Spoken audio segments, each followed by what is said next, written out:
What's going on, everyone? It's Bales, and welcome back to another AFL Fantasy Captains video ahead of the final round, round 24. So, last week we had a good week of captains. We finished number one for the experts, which is really nice. We had, Cherry, 122 at number one, Marshall at number two for 131, Bont at 3, 117, Anderson at 4, 118, and Zorko at 5 with a 99. So the only one that let us down there was Zorko, but the top four went really well, which is really nice there. So, yeah, it's been a good back half of the year with captains. In terms of the experts, we're actually now third overall, behind the Calvinator, who is number one, which is obviously expected there, and then Pigmentelli, who's number two of the experts. Then I'm third, which is quite nice. So sort of shows a bit of validity with with our captain picks. But we'll get into this week's captain picks, the final one of the season. But as always, before we get into the picks and everything like that, make sure you smash a thumbs up on the video.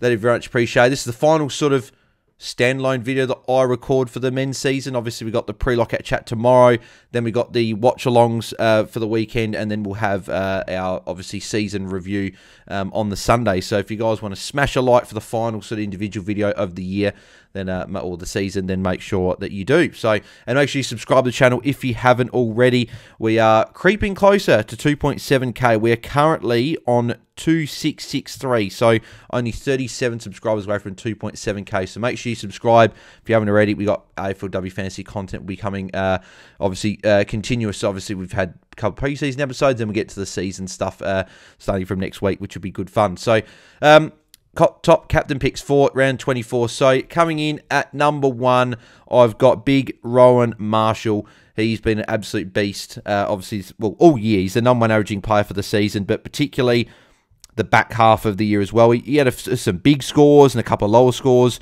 before the bye, but he's now tonned in he's tonned in every game since the bye. That's now 2, 4, so what's that? 2, 4, 6, 8, 10 games he's tonned up in a row now. And 5 of his last 6 have been over 130, including a 140 and a 150 there. So he's obviously had a massive last 6 weeks. He's been fantastic. He's got another good matchup here against Carlton. Played them 8 times for an average of 112.9 in his career. Obviously, it's under the roof at Marvel again. I don't believe they played Carlton this year. No, they haven't played them this year. So I just expect Marshall to go with another big score once again there. So in terms of his previous scores against Carlton, he obviously played them, was it 2 times last year, and he scored a 116 against them with just the 13 touches in that game as well. He was up against Pitney and De Koning in that game. And then in the other game last year, he then scored a 100 exactly. And that was against Pitney just on his own. So not too bad. Couple of tons last year, but sort of nothing obviously too massive there. But he's obviously got the form, and I really like him this week against Carlton in the second to last game of the season. So I've got him at number one. Coming at number two, it's probably not much for shock at this point. It's Tristan Xerri coming in at number two. Obviously, we all know how the X-Band's gone over the last few months and really since the bye. So he's only gone below the ton twice since the bye, which is in round 12, a 99 against Gawn and a 94 against Grundy. Every other game's been over a ton. His last 5 have all been over 120. And every game since round 16, only one of them has been under 118. So he's got the floor. He's been fantastic. He's got another decent matchup against Hawthorn down at Pig Park, down at Utah Stadium. We know Meek has been decent enough for Rucks. Rucks have been able to still score all right against him. Like Nate got a 111 against Meek last week. Then the week before, it didn't really. Well, Carlton don't really have any sort of relevant Rucks there. Round 21. What did Briggs get? Well, Briggs is probably injured in this game, actually. He got a 69, but obviously been playing injured. But, yeah, so not any relevant rucks of late for Hawthorn, but I still expect Xerri to go and do his thing, and I think he's a good option. So that's going to be a lot of the common thing right this week. It'll be Xerri into Marshall. So, yep, that'll be what a lot of people do. Coming in at number 3, I've got Noah Anderson, who I did bring in last week. He's got a 118 from essentially 3 quarters, really. He scored 9 points in the third quarter, but caught a bit of a knock. Still played the game, had a good end to the game, but we know Richmond one of the best matchups going around. I know Jane's projections have got all the Gold Coast mids up high this week. I think Anderson's got the ceiling. I know Flanders did score a 160 earlier on in the year, but at the end of the day, I think Anderson has got the more consistent ability to hit that ceiling. And the only game that Flanders has gone really big in the midfield was against the Giants when he got a 137, and he had like, what did he have, like 43 touches or something for that game. Yeah, so he got, the 137 against the Giants and then a 113 against Brisbane. 43 disposals for that score. So only the 2 tackles. Doesn't really tackle much, even in a midfield role. So that's why I've got Anderson above him. Actually, funny enough, at number 4, I do have Sam Flanders. So I just think the matchup's too good there. I think both are going to capitalise on it. But I've got Anderson just edging out Flanders just again for that consistent sort of ability to be able to hit that ceiling there. And we know Anderson can drop some poor scores. He's only turned up once in his last 5 games, but obviously a couple of tricky games against Giants and Brisbane. West Coast and Essendon he probably should have turned up in, but he went in 90 in both those games. But funny enough, the other good thing with Noah Anderson, he's played Richmond 4 times for an average of 118.5. So he scored a 99 against them earlier this season in opening round. So obviously that's not amazing. But then you've his other previous scores against them. I'll just get them up here for you. So 134 against them last year with 32 disposals, 9 marks, 5 tackles. Then in 2022, he scored a 141 against them, 2 goals, 26 touches, 9 marks, and 7 tackles. 2021, he did not play them, I don't think. So, no, he's not there. So, was it the other game in 2020 that he played against them, I'm assuming? He scored an 80, obviously, but that's essentially 100 from the COVID. But last couple of games, obviously, have been great against them. So I expect Anderson to go well once again. And as I said, Flanders, I think, will benefit from this matchup as well. And I think he'll go quite well there. So I've got him at number 4. And rounding out the top 5, I've got Nick Newman. Again, he's been in fantastic form of late as well. He's turned up, I believe that's 5 in a row now that he's turned up in. Sorry, 4, my bad. 4 in a row. The last 3, though, have been over 115, so he's got the ceiling. St Kilda, obviously, we know how good of a matchup that is for defenders. We know defenders do go big against them, and I expect Nick Newman to get plenty of the ball there in a game that Carlton need to win this one, obviously, to stay in the 8. So I expect Newman to go big and put up a good score. And as I said, Saints is obviously a great matchup for defenders. Some of the other names that people are considering this week, Nick Dacos against Melbourne. He'll be a very popular VC on Friday night. That's what's going to happen.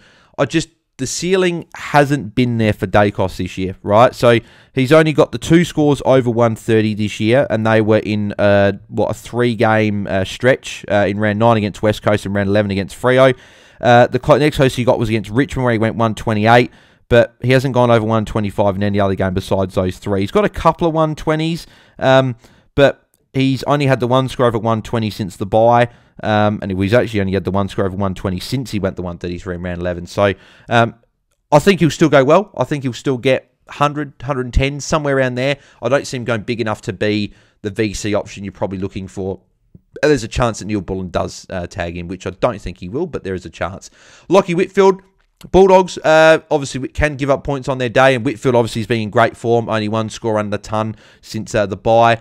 I just worried being at Mars Stadium. That's my only concern for that. But if it was at any other ground, if it was NG Stadium, Marvel Stadium, I think Whitfield have a big game. Mars Stadium probably just bumps him down the list for me. Still in the top 10, but bumps him down the list a little bit. Butters against Freo. I don't know if this will be a huge scoring fantasy game. I think there are a lot of options in here that will go solid. I think you'll have guys like Butters and Brayshaw and Rosie and maybe a Sarong go like anywhere from 95 to 115. I'm not sure I see many scores going over 120 in this game, but it could easily be. And I think if they're going to, Butters will be that guy. So Butters is captain option this week potentially, but I prefer a couple of other options over him this week. If he played early in the round, could be a VC shout, but Bont against the Giants, I just couldn't trust it, unfortunately, this week. Giants a tough matchup as it is. If Bedford goes to Bont, he did go to Dawson when they played the Crows earlier in the season, so he could easily go there. So I'm not sold on the Bont VC. Struggled against them earlier in the year as well, and last couple of games he's struggled against them. Ward's done the job. So do they go Ward to Bont and Bedford to not Bedford to Whitfield, play the same team, Bedford to Trelaw? That could be something that they do, because Giants need to win this game, but so the Dogs, so it's going to be a big game there. Errol Goulden I like this week against the Crows, the SCG. I expect him to go pretty big. I expect him to win this game as well, even though I like the Crows to win. But I think Goulden, he's been poor for a little bit in terms of in other midfielders have been better than him. But last 2 games, 69-94. He then turned up in the previous 4 games, but only 1 score over 115 in those 4. He's only had the 1 score over 115 since round 15. So he's had a bit of a quieter stretch than what we saw Goulden going at. He obviously had that 5-game stretch all over 115, including a couple of 120s and a 127 in a 3-game stretch. So he's been good. I expect him to finish off with on a high, so I don't mind Goulden this week. He's a pretty good option. Jeremy Cameron, obviously, he's going to be he could be a popular VC as well, actually, because he's got the matchup, he's got the ceiling. We just see these key forwards in the last round can go big. GMHBA, West Coast with no Barras or McGovern. I could see Cameron going massive, and he will be in my top 10. So he's a pretty good option this week, I think. Dylan Moore, solid option as well against North. I think he'll go quite well there down at UTAS Stadium. So he's a pretty good option. Gawn, if you've got him, could be an option on the Friday night as a VC. He's got a ceiling. Obviously, he's been playing sore the last few weeks. Collingwood's a decent matchup. Could he go well? Yes. Would I VC him? Probably a bit risky, but if you're looking for something a bit risky, then Gawn could be a guy. Cripper against St Kilda. Obviously, no Windhager, so I think it'll be a Liam Stocker that might go with him if he's playing. Or does Jack Steele? Actually, to be fair, no, probably won't be Stocker. Probably be Jack Steele because Jack Steele's done the job on Cripps a couple of times. So that's probably the reason I don't have Steele in my top 10, which he's obviously on the list here. But I think Steele could do something on do a job on Cripps this week, so I wouldn't be looking at that. Lockie Neal, I expect Caldwell to go to him. Did a pretty good job. I think it was last year in the final round or something like that. Did a pretty good job, so I don't think Neal is particularly good option as a captain this week. Stewart, good option. West Coast could see a lot of chipping of the ball in the back half of the game, and he could absolutely junk up there. So we've seen some massive scores from him at GMHBA, so this could be one of those times where he goes big. Like him, Chalor is probably the obvious guy to be tagged by Bedford, so I wouldn't be looking at him. I think he'll still be okay, but I don't know if I'd be looking at captain. Brayshaw, back home at Optus, could go okay against Port. Tough matchup, but if anyone's going to go big in this game, I think it would be Brayshaw. And it could be a big game for Freo, depending what happens with the other results. They might still be playing for finals, and if they are, Brayshaw could be a guy that goes big. Viney, you could look at potentially against Collingwood, but if you've got him as a pod, but a lot of people, if you've got him, you've got him as your M9, so I wouldn't be looking at him as a VC or anything this week. Jack Steele, as I said, my worry is he might do a job on Cripps, so that means his ceiling won't be there, so he might just go like a 105 to 115 and get a solid score, but not anything major. So, but if he doesn't, he could go big, so I don't mind him. Sinclair could cop attention. Tom Green is an okay option. He went pretty good against the Dogs last year. Got like a 160 or something like that at Manuka Oval. So, but Zorko's the other one I like against Essendon this week. He's got a good record at the Gabba as well. He's got some massive scores there of recent as well. So, like even just looking at the Gabba here, he went 86 against the Giants, tough matchup there, but a 131 against Sydney, 104 against the Crows, 118 against Melbourne, 125 against St Kilda, a 148 against Richmond, and a 184 against Gold Coast, 127 against Geelong, and a 102 against Collingwood, and a 105 against Carlton. So he's been really good at the Gabba this year. So what's that? Only one game under a ton, and Essendon's a decent matchup, I think. So I think he'll go quite well. I wouldn't look at Merritt this week. Took and Rao, if you've got him, especially in draft, could be VC shouts if you can, if you do loops and stuff in draft. So there are a couple of options that you could look at there. And I don't think there's anyone else I'd consider there. So in terms of my top 10, 6 through 10, at number 6, I've got Errol Goulden. I just think it's such a good matchup there that against the Crows, I know Crows could be sort of, I said good matchup just then. I probably should have said it's good that it's at the SCG, but Adelaide could be tricky on their day. I just expect Goulden to rack up in this game. And he did pretty well against the Crows with a 127 error in the year. So I think he'll go well once again. And at number 7, I didn't think he would be this high, but I've got Jeremy Cameron at number 7. I just think that the ceiling could be there. No McGovern or Barras. It could be a massive game. So that's why he is at number 7 for me. I have got Dane Zorko at number 8. I just like the matching against Essendon at the Gabba as well. So I think he could be a pretty good option there. So he comes in at number 8 for me. Number 9, I've got Lockie Whitfield against the Dogs. It's a Mars Stadium, which is my only concern there. That's why he's down at number 9. If it was at any other stadium, probably would potentially be top 5. But just with Mars Stadium, funny things happen there. So I sort of don't really know how that game's going to go, to be honest. It's going to be a pretty competitive game. So he's at number 9 there. And then at number 10, a couple of options I could have put here, but I did decide for Tom Stewart against West Coast. Just think there'll be a lot of +6 action in the back half of the game, and he could rack up and score just as many as anyone on this list. So I snuck him in there at number 10, but I like Dylan Moore as well this week against North. But yeah, probably just sitting in. Butters as well could be an all right option this week there. Anyone else that would be just outside, like Tom Green could go all right, but I think there are better options this week. So they're my top 10, and they're my top 5. So in terms of my plans, at this stage, I'm going Cherry into Marshall.